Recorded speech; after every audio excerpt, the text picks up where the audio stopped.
Hello, this is Wunderkind by Carson McCullers. She came into the living room, her music satchel plopping against her winter-stockinged legs, and her other arm weighted down with school books, and stood for a moment listening to the sounds from the studio.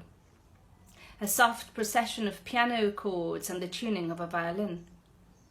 Then Mr. Bilderbach called out to her in his chunky, guttural tones, "That you, Binkchen?" As she jerked off her mittens, she saw that her fingers were twitching to the motions of the fugue she had practiced that morning. "Yes," she answered, "it's me." "Aye," the voice corrected. "Just a moment." She could hear Mr. Lafkovitz talking. His words spun out in a silky, unintelligible hum. A voice almost like a woman's, she thought, compared to Mr. Bilderbach's. Restlessness scattered her attention. She fumbled with her geometry book and Le Voyage de Monsieur Parichon before putting them on the table. She sat down on the sofa and began to take her music from the satchel. Again she saw her hands, the quivering tendons that stretched down from her knuckles, the sore fingertip capped with curled, dingy tape. The sight sharpened the fear that had begun to torment her for the past few months. Noiselessly, she mumbled a few phrases of encouragement to herself. A good lesson, like it used to be." Her lips closed as she heard the stolid sound of Mr. Bilderbach's footsteps across the floor of the studio and the creaking of the door as it slid open. For a moment she had the peculiar feeling that during most of the 15 years of her life she had been looking at the face and shoulders that jutted from behind the door, in a silence disturbed only by the muted blank plucking of a violin string. Mr. Bilderbach. Her teacher, Mr. Bilderbach.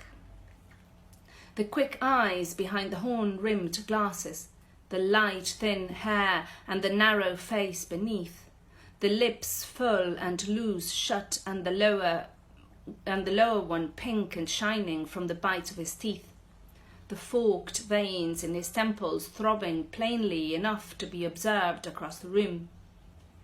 "Aren't you a little early?" he asked, glancing at the clock on the mantelpiece that had pointed to 5 minutes of 12 for a month. "Yusef's in here. We're running over a little sonatina by someone he knows." "Good," she said, trying to smile. "I'll listen." She could see her fingers sinking powerless into a blur of piano keys. She felt tired, felt that if he looked at her much longer, her hands might tremble. He stood uncertain, halfway in the room. Sharply his teeth pushed down on his bright, swollen lip. "Hungry, Binkchen?" he asked. "There's some apple cake Anna made and milk." I'll wait till afterward," she said. "Thanks." "After you finish with a very fine lesson, eh?" His smile seemed to crumble at the corners. There was a sound from behind him in the studio, and Mr. Lafkovitz pushed at the other panel of the door and stood beside him. "Francis?" he said, smiling. "And how is the work coming now?" Without meaning to, Mr. Lafkovitz always made her feel clumsy and overgrown. He was such a small man himself, with a weary look when he was not holding his violin. His eyebrows curved high above his sallow, Jewish face, as though asking a question, but the lids of his eyes drowsed, languorous and indifferent. Today he seemed distracted. She watched him come into the room for no apparent purpose, holding his pearl-tipped bow in his still fingers, slowly gliding the white horsehair through a chalky piece of rosin. His eyes were sharp, bright slits today, and the linen handkerchief that flowed down from his collar darkened the shadows beneath them. "I gather you're doing a lot now," smiled Mr. Lafkovitz, although she had not yet answered the question. She looked at Mr. Bilderbach. He turned away. His heavy shoulders pushed the door open wide so that the late afternoon sun came through the window of the studio and shafted yellow over the dusty living room. Behind her teacher, she could see the squat, long piano, the window, and the bust of Brahms.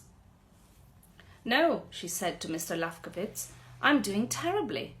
Her thin fingers flipped at the pages of her music. "I don't know what's the matter," she said, looking at Mr. Bilderbach's stooped, muscular back that stood tense and listening. Mr. Lafkovitz smiled. "There are times, I suppose, when a harsh chord sounded from the piano. Don't you think we'd better get on with this?" asked Mr. Bilderbach. "Immediately," said Mr. Lafkovitz, giving the bow one more scrape before starting towards the door. She could see him pick up his violin from the top of the piano. He caught her eye and lowered the instrument. "You've seen the picture of Heimer?" Her fingers curled tight over the sharp corner of the satchel. "What picture?" "One of Heimer and the musical Courier, there on the table inside the top cover." The sonatina began, discordant yet somehow simple. Empty, but with a sharp-cut style of its own. She reached for the magazine and opened it. There Heimer was, in the left-hand corner, holding his violin with his fingers hooked down over the strings for a pizzicato. With his dark serge knickers strapped neatly beneath his knees, a sweater and rolled collar. It was a bad picture. Although it was snapped in profile, his eyes were cut around towards the photographer, and his fingers looked as though it would pluck the wrong string. He seemed suffering to turn around towards the picture-taking apparatus. He was thinner. His stomach did not poke out now, but he hadn't changed much in 6 months.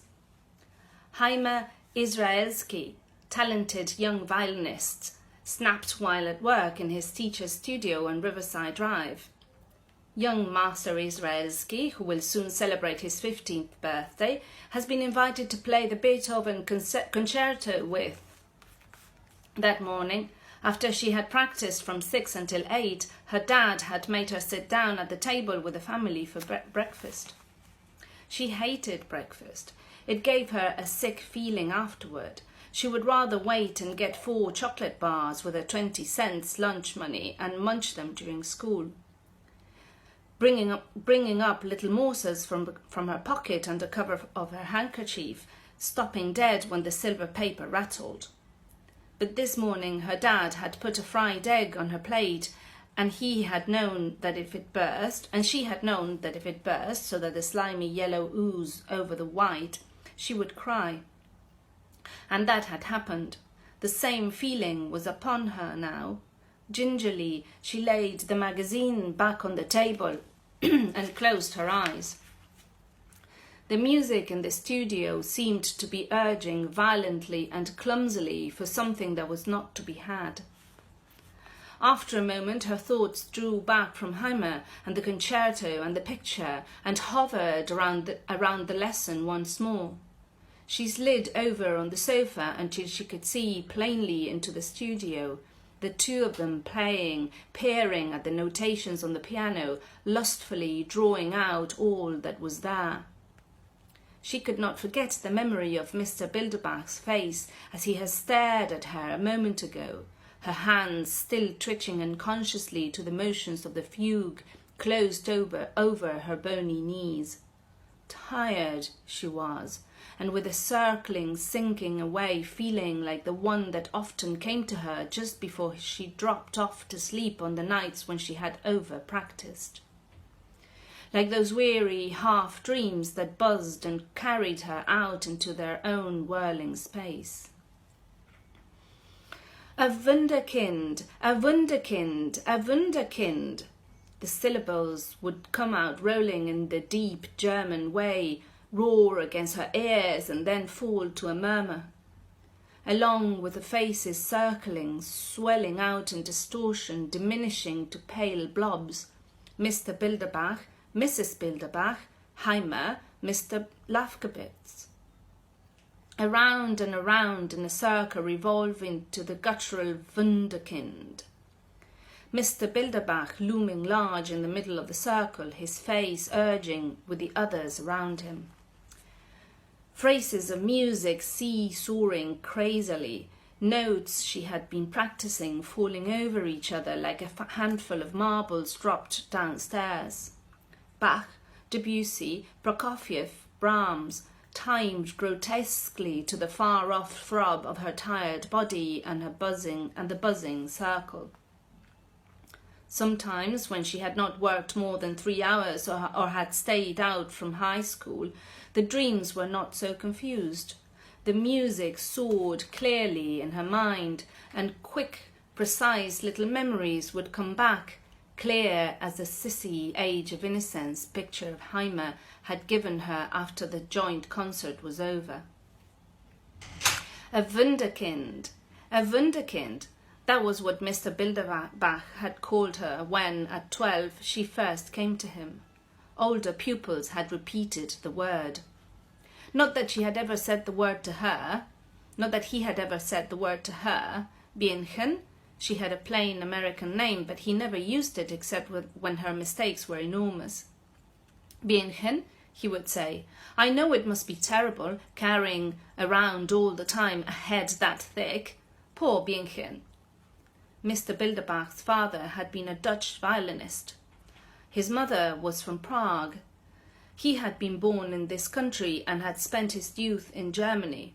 So many times she wished she had not been born and brought up in just Cincinnati.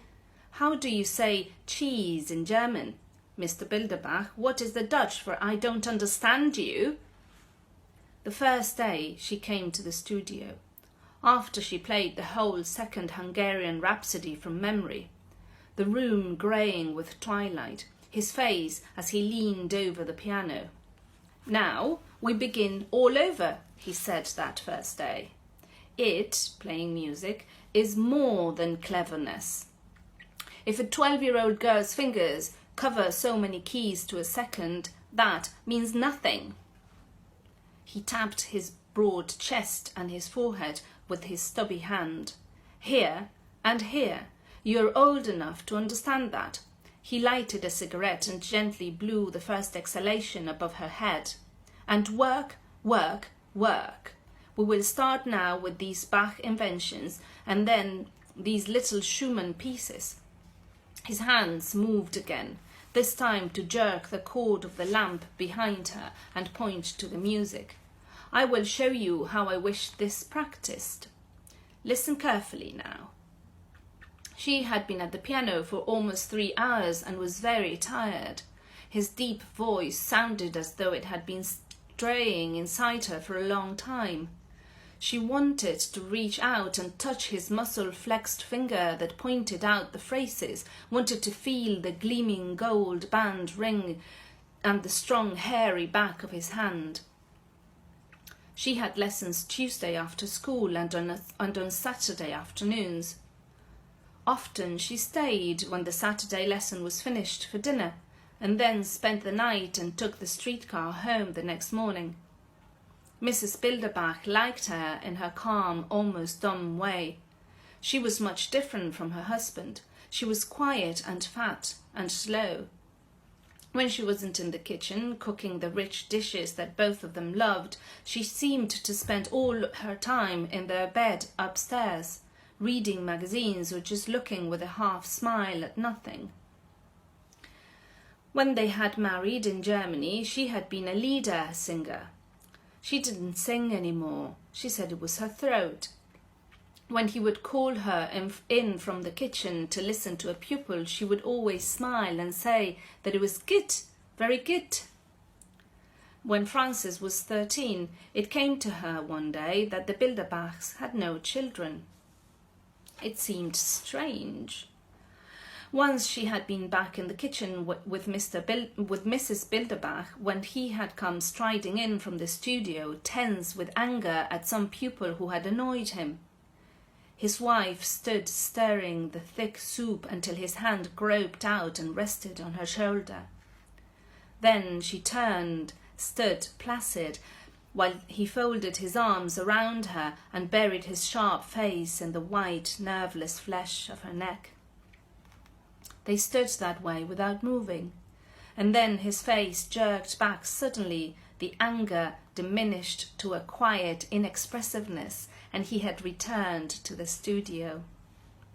After she had started with Mr. Bilderbach and didn't have time to see anything of the people at high school, Heimer had been the only friend of her own age.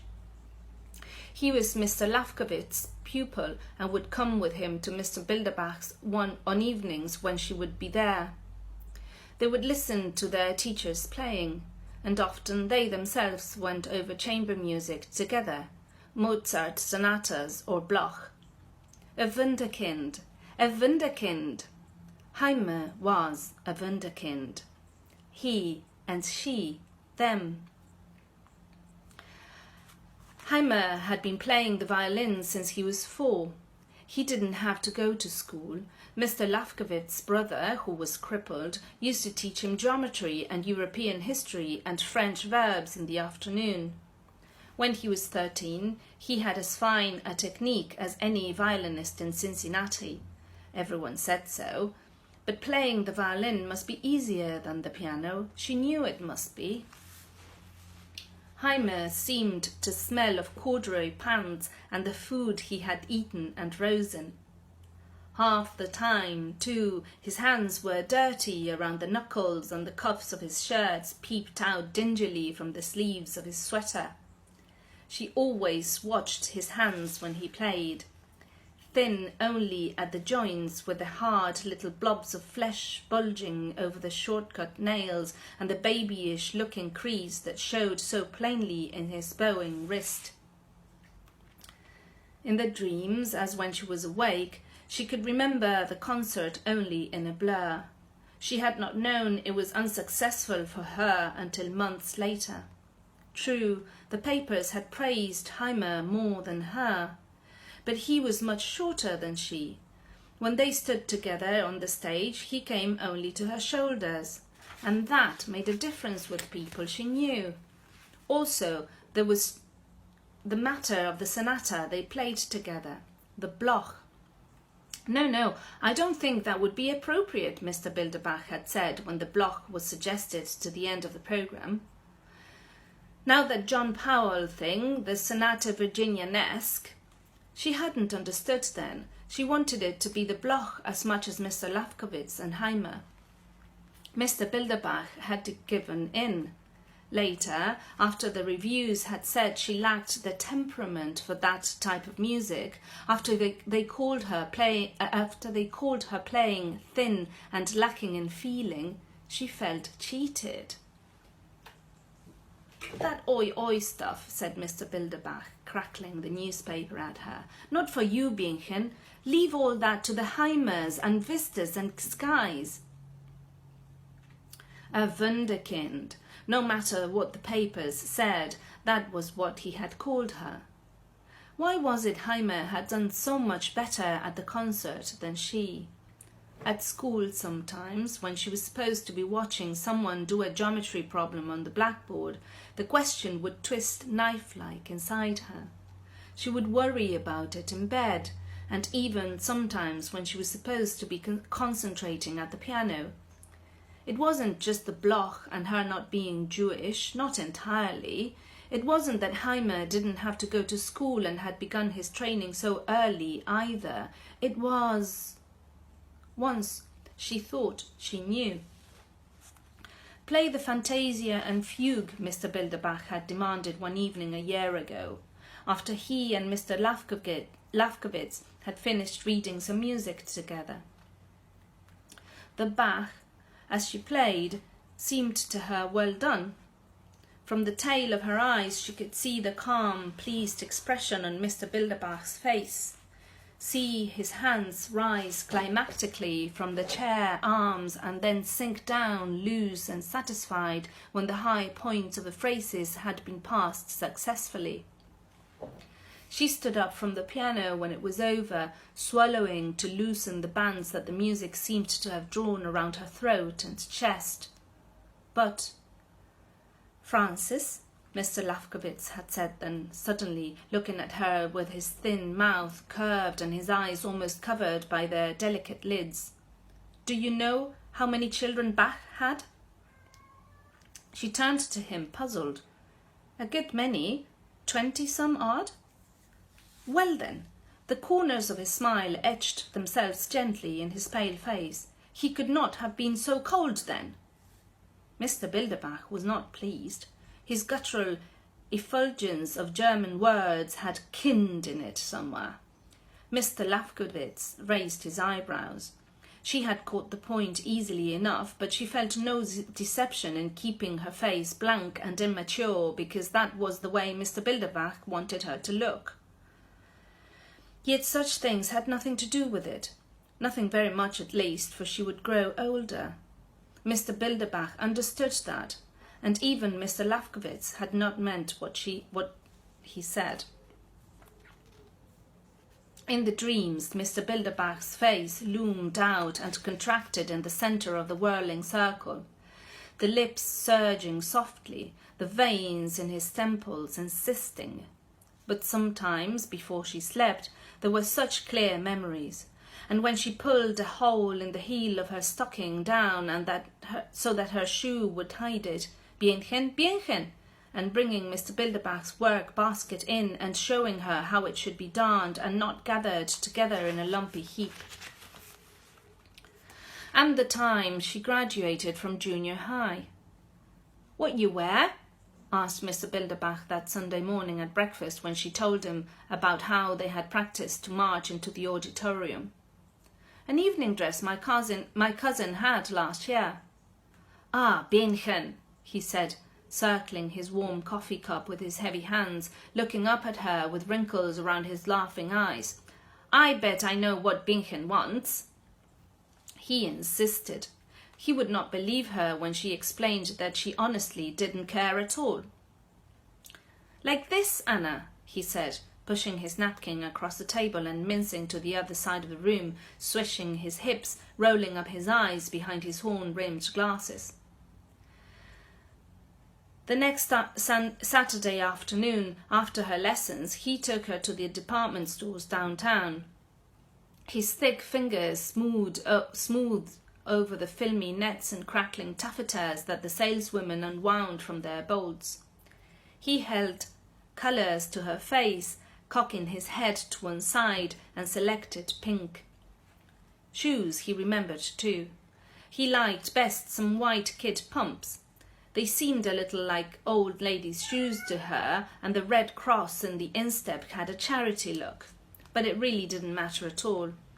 When Mrs. Bilderbach began to cut out the dress and fit it to her with pins, he interrupted his lessons to stand by and suggest ruffles around the hips and neck and a fancy rosette on the shoulder. The music was coming along nicely then. Dresses and commencement and such made no difference. Nothing mattered much except playing the music as it must be played, bringing out the thing that must be in her, practicing, playing so that Mr. Bilderbach's face lost some of its urging look. Putting the thing into her music that Myra Head had, and Yehudi Menuhin, and even Heimer. What had begun to happen to her 4 months ago? The notes began springing out with a glib, dead intonation. Adolescence, she thought. Some kids played with promise and worked until, like her, the least little thing would start them crying, and worn out with trying to get the thing across, the longing thing they felt. Something queer began to happen, but not she. She was like Heimer. She had to be. Once it was there for sure. And you didn't lose things like that. A Wunderkind, a Wunderkind. Of her he said it, rolling the words in the sure, deep German way, and in the dreams even deeper, more certain than ever, with his face looming out at her, and the longing phrases of music mixed in with the zooming, circling round, a Wunderkind, a Wunderkind. This afternoon Mr. Bilderbach did not show Mr. Lafkowitz to the front door, as he usually did. He stayed at the piano, softly pressing a solitary note, listening, Frances watched the violinist wind his scarf about his pale throat. "A good picture of Heimer," she said, picking up her music. "I got a letter from him a couple of months ago, telling about hearing Schnabel and Huberman and about Carnegie Hall and things to eat at the Russian tea room."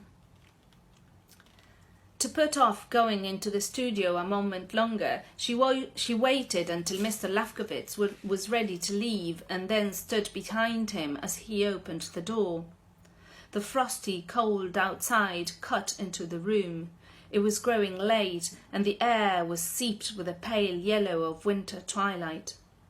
When the door swung to on its hinges, the house seemed darker and more silent than ever before she had known it to be. As she went into the studio, Mr. Bilderbach got up from the piano and silently watched her settle herself at the keyboard. "Well, Bienchen," he said, "this afternoon we're going to begin all over. Start from scratch. Forget the last few months." He looked at her, though he were trying to act a part in a movie. His solid body swayed from toe to heel. He rubbed his hands together and even smiled in a satisfied movie way. Then suddenly he thrust this manner brusquely aside. His heavy shoulders slouched and he began to run through the stack of music she had brought in. "The Bach? No, not yet," he murmured. "The Beethoven? Yes, the Variation Sonata, Opus 26. The keys of the piano hemmed her in, stiff and white and dead-seeming. "Wait a minute," he said. He stood in the curve of the piano, elbows propped, and looked at her. "Today I expect something from you. Now this sonata, it's the first Beethoven sonata you ever worked on. Every note is under control, technically. You have nothing to cope with but the music. Only music now, that's all you think about." He rustled through the pages of her volume until he found the place. Then he pulled his teaching chair halfway across the room, turned it around, and seated himself straddling the back with his legs. For some reason, she knew, this position of his usually had a good effect on her performance. But today she felt that she would notice him from the corner of her eye and be disturbed. His back was stiffly tilted, his legs looked tense, the heavy volume before him seemed to balance dangerously on the chair back. "Now we begin," he said with a peremptory dart of his eyes in her direction.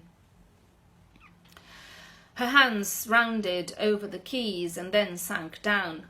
The first notes were too loud, the other phrases followed dryly. Arrestingly, his hand rose up from the score. "Wait! Think a minute what you're playing. How is this beginning marked? Andante? All right, don't drag it into an adagio then, and play deeply into the keys. Don't snatch it off shallowly that way. A graceful, deep-toned andante." She tried again. Her hands seemed separate from the music that was in her. "Listen," he interrupted. "Which of these variations dominates the whole?" "The dirge," she answered. "Then prepare for that. This is an andante, but it's not salon stuff as you just played it. Start out softly, piano, and make it swell out just before the arpeggio. Make it warm and dramatic, and down here, where it's marked dolce, make the counter melody sing out. You know all that. We've gone over all that side of it before. Now play it. Feel it as Beethoven wrote it down. Feel the tragedy and restraint." She could not stop looking at his hands. They seemed to rest tentatively on the music, ready to fly up as a stop signal as soon as she would begin, the gleaming flash of his ring calling her to halt. "Mr. Bilderbach, maybe if you let me play on through the first variation without stopping, I could do better." "I won't interrupt," he said. Her pale face leaned over too close to the keys. She played through the first part, and obeying a nod from him, began the second. There were no flaws that jarred on her, but the phrases shaped from her fingers before she had put into them the meaning that she felt.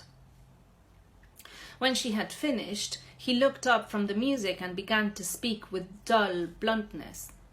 I hardly heard those harmonic fillings in the right hand, and incidentally this part was supposed to take on intensity, develop the foreshadowings that were supposed to be inherent in the first part. Go on with the next one though. She wanted to start it with subdued viciousness and progress to a feeling of deep, swollen sorrow. Her mind told her that, but her hands seemed to gum in the keys like the limp macaroni, and she could not imagine the music as it should be. When the last note had stopped vibrating, he closed the book and deliberately got up from the chair. He was moving his lower jaw from side to side, and between his open lips she could glimpse the pink healthy lane to his throat and his strong smoke-yellowed teeth.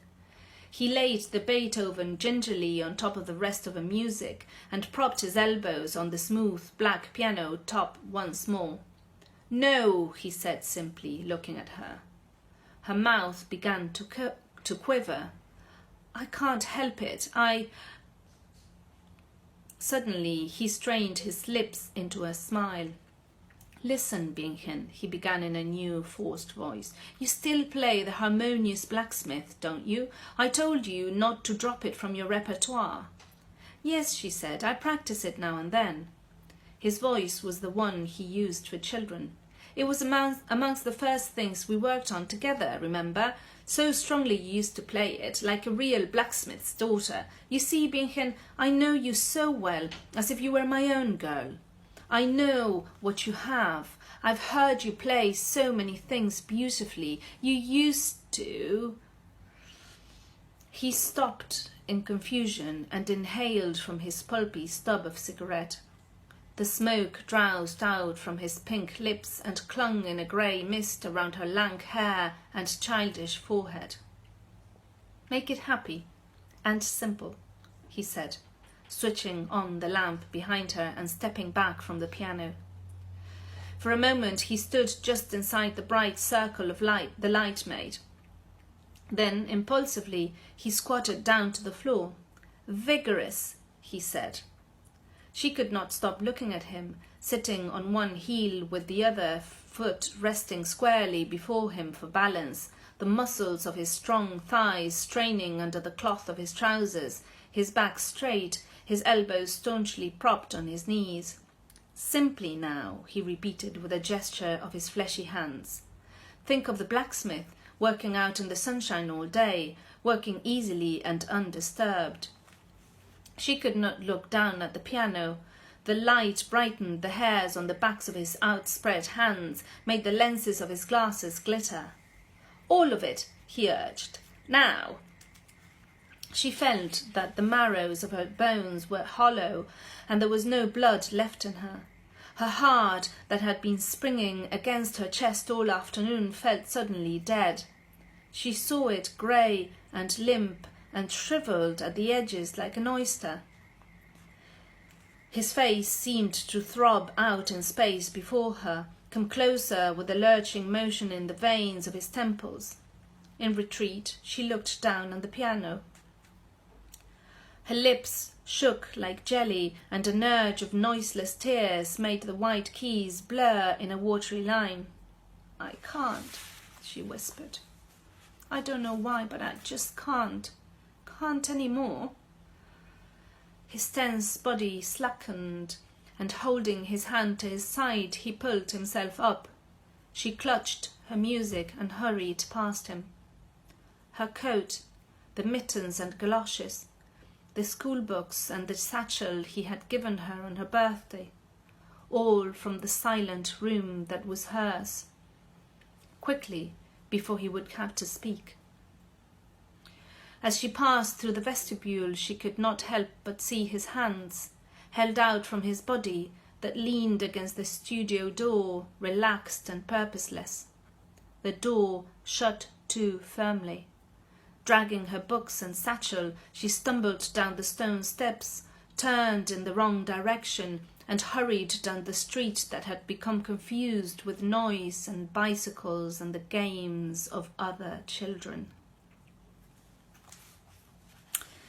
That was Wunderkind by Carson McCullers. It's in this collection which contains the Ballad of the Sad Cafe and a selection of other stories by Carson McCullers. I hope you have enjoyed that story. Now, the story says a lot about music. It says a lot about the relationship between teacher and student. It says a lot about Jewish immigrants in America, in certain parts of America. It says a lot about language. It says a lot about idiosyncrasies and culture. There's a lot of information that we get from the story. And there's also a lot of emotion. There's also a lot of sensory images, lots of sound, lots of tactile images, lots of texture, a lot of references to the body. So we might consider what all of those mean and how they contribute to constructing a certain sense that we get from the story. But remember that the most important thing about the story is what it says about you. It's always about trying to find your own story in the stories that you read, in the stories that you hear. I'm going to tell you how I feel about this story, so you see what I mean. And I'm going to tell you how I came to make this video so that you get a sense of what this story means to me. I tried to make this video several times. It didn't work. Things kept failing. They kept the phone had no charge. Then I kept being interrupted. I didn't like the way everything looked. I didn't like the way it sounded. I kept making mistakes. I had to try it many times. And as I was reading just now, I felt very, very unsure and very nervous. I was very, very afraid of making mistakes. And I realized that this story is very, very, very impactful for me. It has an enormous impact on little threads of my own story that relate to how I feel about performing and how I feel about doing the right thing and pleasing my teachers. This is an old story that is very present in my life. It's got to do with how I relate to figures of authority, to people who know more than me and better than me, to my teachers and my mentors and people who that I look up to. And it's a story that is very much contains a lot of unexpressed feelings about inadequacy and about not being up to the mark. There are lots of feelings there, but there's a whole word that is not expressed in the story, and that really comes through as you read it and as you feel it, and that is what made me feel so nervous. So that is what I mean when we try to find our own stories in the stories that we read. And why do we do that? What is the point in finding our own stories in the stories that we read? This is the secret. This is the magic. When you see that it is a story, you start to tease out how that story is constructed. How did that story come to be written? What different ingredients go into writing those threads into our stories? And if it is a story, then we are free, very free and empowered to find the threads of the story that we want to keep and those that we don't want to keep anymore. We are the ones who write our own stories, and that is what we get from reading stories in this way. We find our own stories in the stories that we read. Thank you for listening, and do tune in again next time. Thank you.